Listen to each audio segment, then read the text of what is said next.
to Your Health in Your Hands. I'm Dr. David Ajibade with the Brain and Body Foundation. Now, if you've been following our discussions, you know that our main focus is on the Nigerian, the black person. And we've said over and over and over again, that we as black people have certain disadvantages when it comes to health. I mean, yes, we've talked about the external disadvantages. I mean, we don't have access to healthcare as much as somebody in the Western world, for instance, would have access to. But over and beyond that, we have genetic differences, we have problems with our diet, we have problems even in the way we look at health. So it really behooves you to really pay attention to what I refer to as the basic fundamentals of health. What makes health work?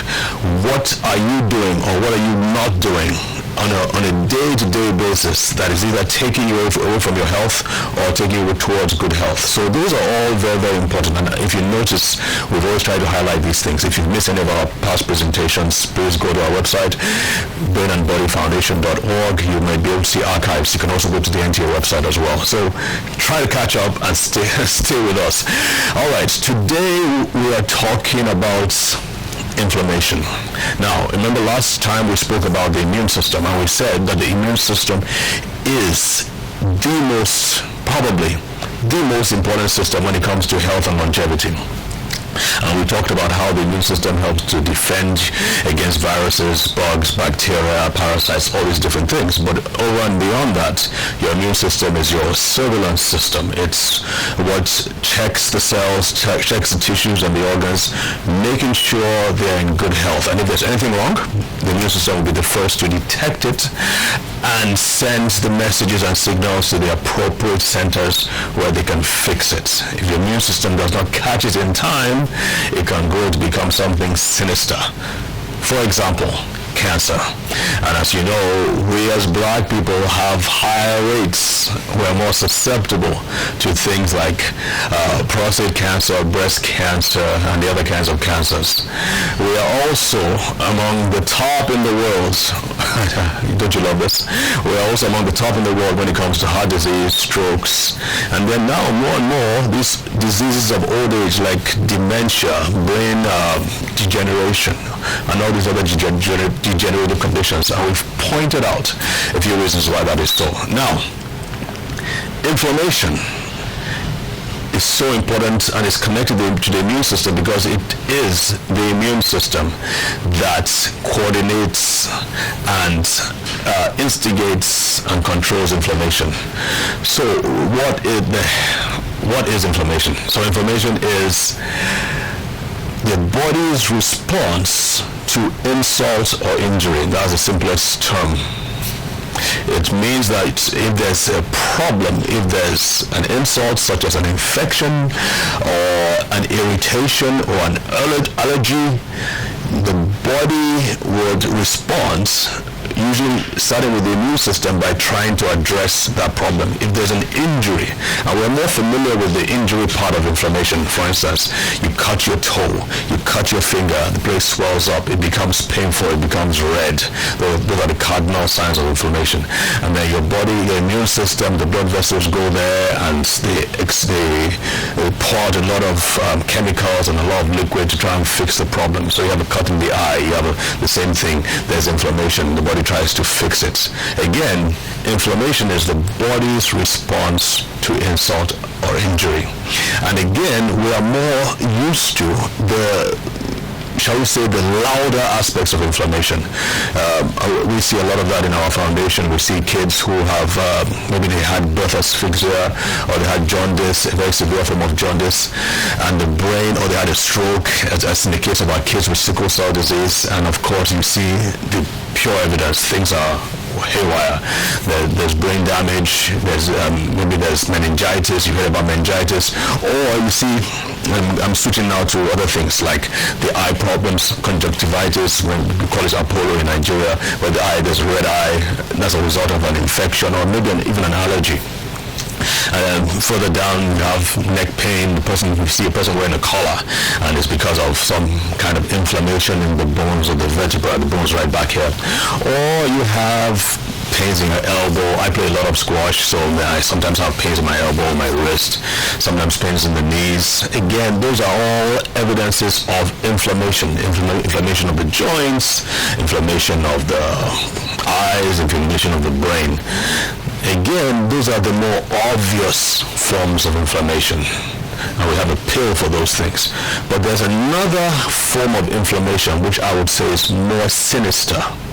And the reason why I say it's sinister is because it's silent. You don't feel a single thing. And yet it is going on behind the scenes. And this is the inflammation I want to talk about today. So, silent inflammation, what the heck is that? Pardon my English. But what is silent inflammation? Basically, again, it's like the loud inflammation where the body is responding to an insult or injury.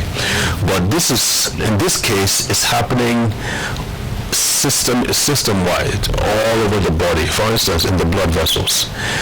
Each day we are being injured. Each day there's some kind of damage that is happening to our bodies, and the body is constantly responding to it and fixing it. Now, I believe it was 1994, no, 2004, the cover of Time magazine, it said, inflammation, the silent killer. And we actually have that download. You can go to our website, brainandbodyfoundation.org, and you can download that, the whole article on the Time magazine there. And it basically was saying that what doctors are now beginning to find out is that inflammation, this what we call silent inflammation, this inflammation that you don't perceive, you don't feel, is responsible for over 98% of all disease. Think about that. 98% of all disease has inflammation as a foundation.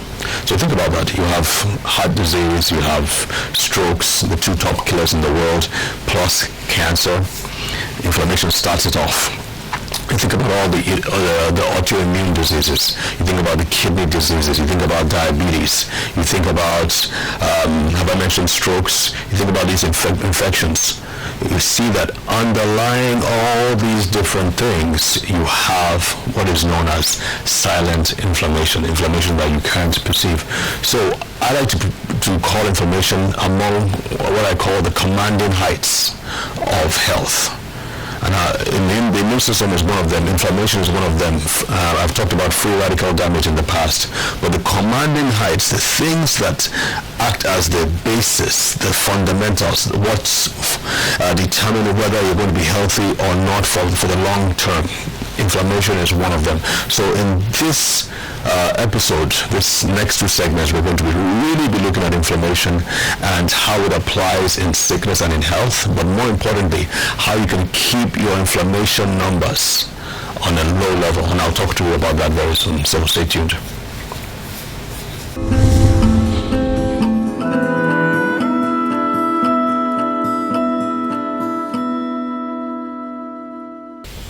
Okay, welcome back. So it's really important to keep your inflammation numbers low. And what do I mean by that? I'm going to explain in a minute, but I just want to give a quick analogy of what inflammation kind of looks like. So imagine this: in a neighborhood, you have kids playing and all that along the street, a busy street, and then all of a sudden one kid slaps the other kid for no reason, and then all of a sudden the big brothers of each kid get involved, and then eventually the parents, and then all of a sudden the street, the neighbors are all fighting. They now bring the police in to hopefully bring order, quell the fights. And even the police, somebody mistakenly shoots a pistol in the wrong direction and somebody gets hurt. And before you know it, you have a full-scale riot on your hands. That is an example of what happens when your body is not controlling inflammation the way it should be controlled. Inflammation in the body is controlled. It's like a balance, your yin and yang kind of thing. And your body, there's an infection, there's an injury, your body jumps in and tries to fix the problem. and then it starts with inflammation, and then after a while it fixes the problem and then it backs off. You're not supposed to have continual inflammation because that can cause damage, because whenever there's inflammation there's a lot of mayhem. The white blood cells are fighting, they're sending all kinds of signals, they're sending destructive signals, just trying to break down the problem and fix it. Now sometimes that doesn't work as well. Shall we call it the resolution aspect? The inflammation is supposed to take place, and then when everything is sorted out, everything is supposed to back off and come back to normal. Many times, for various reasons, whether genetic conditions or there's a foreign body, or the infection isn't well controlled, or even the person's nutritional status is poor. And that happens to a lot of us in Nigeria. A lot of black people are just, I've said this over and over again, that our nutrition is really poor. And so, because of such conditions or such things, when there's an injury or an insult, no matter how small, the body's overall inflammation setting is at a higher level than it should be. And once your body's inflammation, I hope I'm making sense. It makes perfect sense to me, but I hope it does to you. We'll probably put some pictures and diagrams and videos on to just insert so you understand what I'm talking about. But just think about it, that your inflammation, there's an inflammation setting. Some people have a low level inflammation setting, some people have at a higher level. And it's all a factor of like I said, your genetic predisposition, your nutritional status, whether or not there's an infection, your stress levels. Remember, your mind has a lot to play with it, has a lot to say about it. Even your social intercourse. We find out that people who tend to be more lonely and unhappy tend to have more inflammation. And by the way, good news, black people have more inflammation, specifically in the blood vessels. And the research says that black people tend to have more inflamed blood vessels, and they start at a much earlier age than white people do. And it's not just in Nigeria, it's also in the US, where they live among white people. So you need to pay attention to these things. These are all vital aspects that you should know about. So what are the inflammation settings? What are good numbers?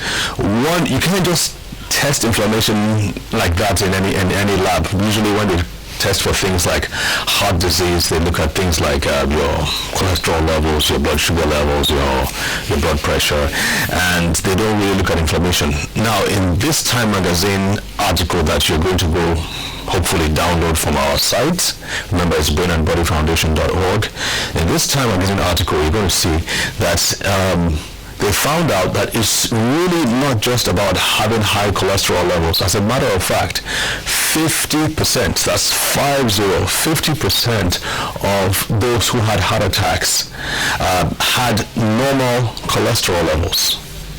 50% of people who had had heart attacks had normal cholesterol levels.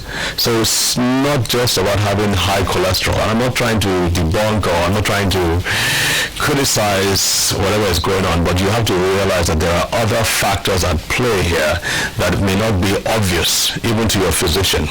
So what they're now looking at is that they're saying that it's actually inflammation that plays a key role in heart disease and heart attacks and strokes and any other disease you can think about, because that blockage in the blood vessel, when the blood vessels begins to get filled with plaque, that we all know about, is the level of inflammation that will determine whether or not that plaque breaks off and causes damage. If the inflammation is low, you may have a plaque, you may even have some blockage to some degree, but as long as inflammation is controlled, it's less likely. I'm not saying it's impossible, I'm not saying it won't happen, but it's less likely that you're going to have a major issue. So it's crucial. If you're going to check anything, you want to check your inflammation. Again, these inflammation settings are not commonly checked for. But I'm just going to point to a few things here. The two main things that I know of that are commonly used to check for how the level of inflammation in the body are what is known as CRP, or C-reactive protein.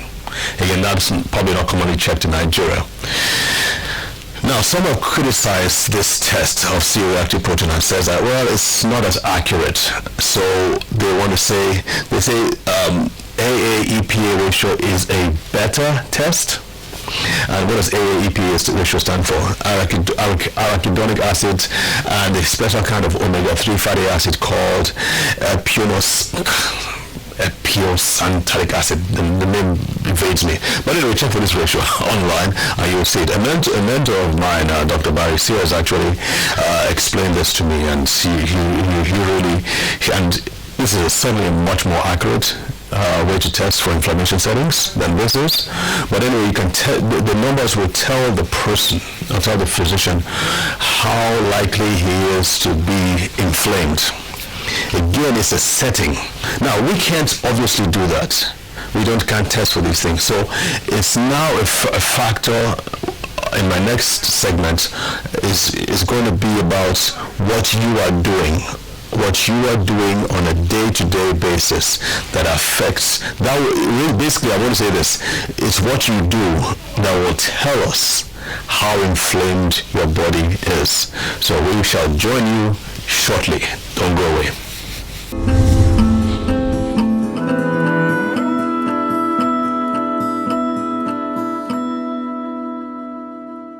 Welcome back. All right. I thought we'd be able to look into all the factors. That affect inflammation, but I'm seeing that we don't have as much time, so we're going to have to push it to another segment.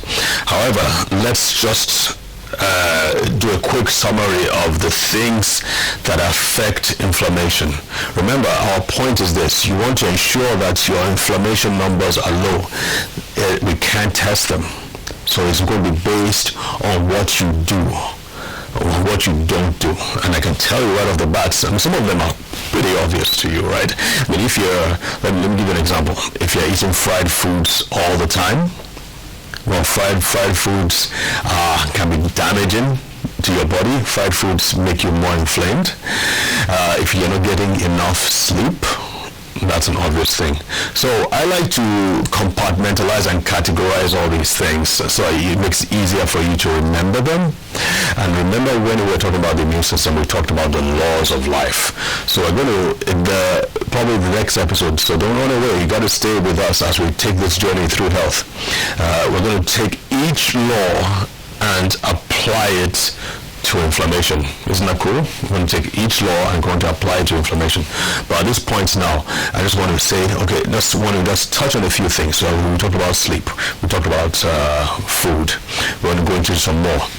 If you remember, when we were talking about sickle cell disease, we had Sister Deborah come on and talk about how she almost died because by the way, she's 61 years old and she's lived with sickle cell disease all her life, and she was always liking fried foods. But anytime she found out that anytime she ate fried foods, she either had a crisis or came very, very close to having one. People with sickle cell disease have a higher inflammation setting, and that's because their bodies are constantly getting injured.